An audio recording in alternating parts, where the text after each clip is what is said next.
koga intoki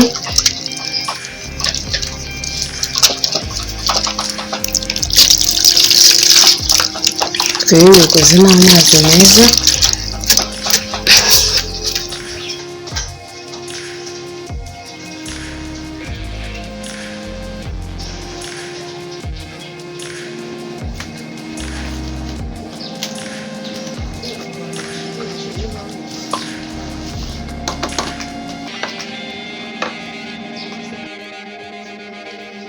rero nk'uko mubibona nteguye sositomate ebyiri kubera ko ari inyama turi buze kumutsa biba bisaba ngo zifate irangi noneho neza, kuko purisi ugira ntago nka kuriya dukora izi sosi uragaragura yafata irangi inyuma ukumva nyine nta kibazo nyine ugahita urekera, ariko kuri izi ngizi kubera ko baba bari buyifate yumutse gutyo bisaba ngo ifate irangi neza mo imbere yinjiremo neza bimere neza nyine ku buryo umuntu ari buyirya akabonamo imbere byagize noze ibirungo byacu byinjiyemo cyane cyane sositomate, niyo mpamvu nkoresheje ebyiri nta yindi mpamvu.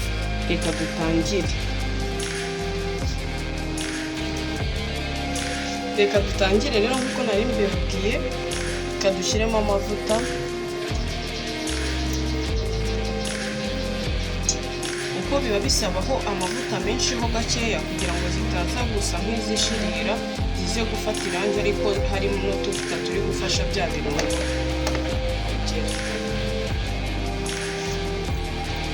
Nkuko nawe babwenge sinkunda ko amavuta abanza yashya, n'iyo bibaye bibara agisida ntabwo njye mbikunda.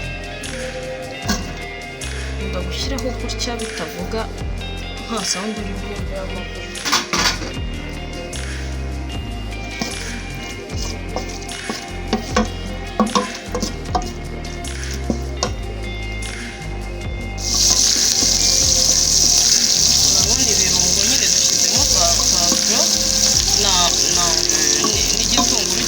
Hari abantu bashaka kwibaza ko kubera iki sereri mutazikoresha, sereri uyifite wayikoresha, twebwe nuko turi mu bihe kubona ahantu hahira nyine ibirungo nk'ibyo biragoye abantu no kuguma mu rugo biba bigoye cyane, nka sereri ziba ziri butwe utashobora kubika biba bigoye cyane rero, ariko wowe uzifite wazikoresha nta kibazo. Urabona ko ibirungo bigiye tugiye gushyiramo n'inyanya.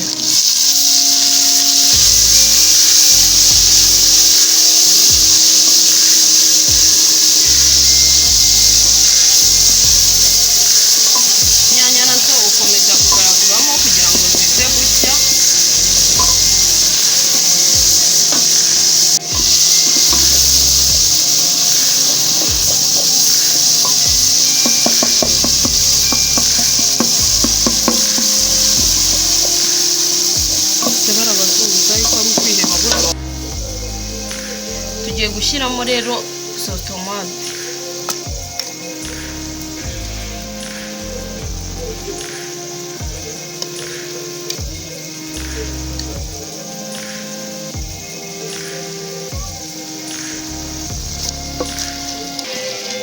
Tuyishyiramo ikabanza igashya, kubera ko impamvu tubanza guteka ibirungo gutya ni uko inyama z'inkoko twazitogosheje zo zirahiye, birasaba ngo n'ibirungo rero bibe bisa, ntabwo wahita uyishyiramo kuko zo ziba zoroshye cyane zishobora guhita zishwanyagurika.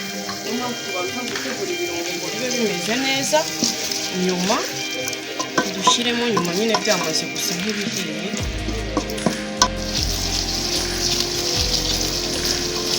Ubu rero sositomate isa nkaho yahiye, tugiye gushyiramo inyama.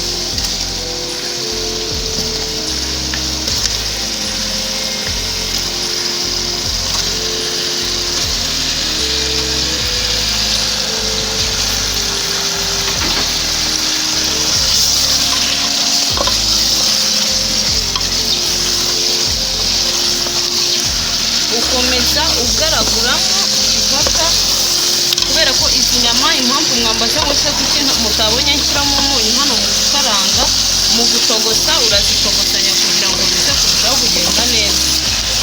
Rero nanjye natogosheje shyiramo n'umunyu ndi gutogosa, niyo mpamvu hano nta wundi ndi gutogoseramo. Gusa ubaye ukunda umunyu mwinshi wakumva watogosa ushyizemo ukaza kumva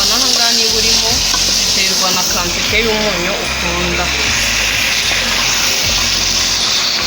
Uko mubibona rero zigenda zifata irangi, urakomeza ntabwo uruhuka kugira ngo zidafata hasi.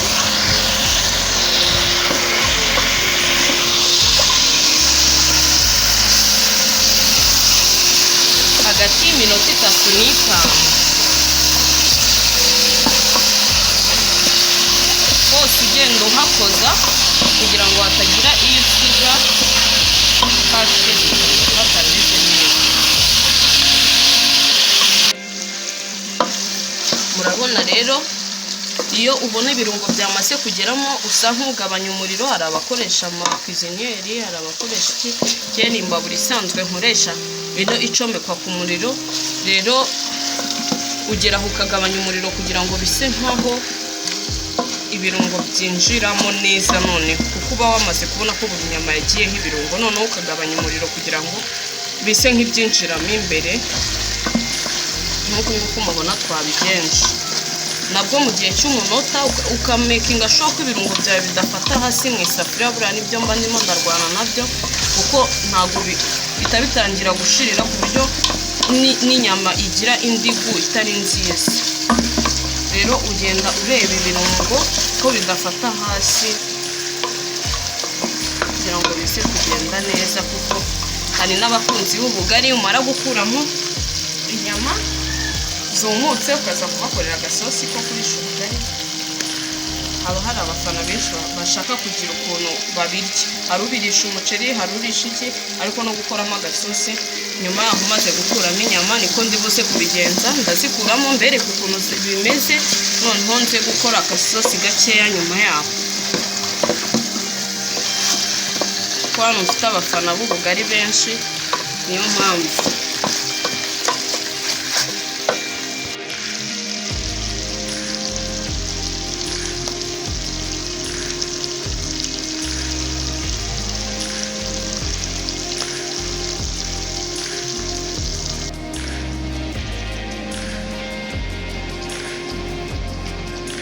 Mwakoze kubana natwe rero, tumaze kubereka uko wateka inuza itari mu mazi, inyama y'inkoko itari mu mazi, ugakora agasosi ku ruhande akaba ari gushyira ku muceri. Ngiye nkunda kurisha inyama umuceri, sinzi impamvu, niyo mpamvu nyine n'ubundi nakoresheje umuceri ngashyira inyama ku ruhande.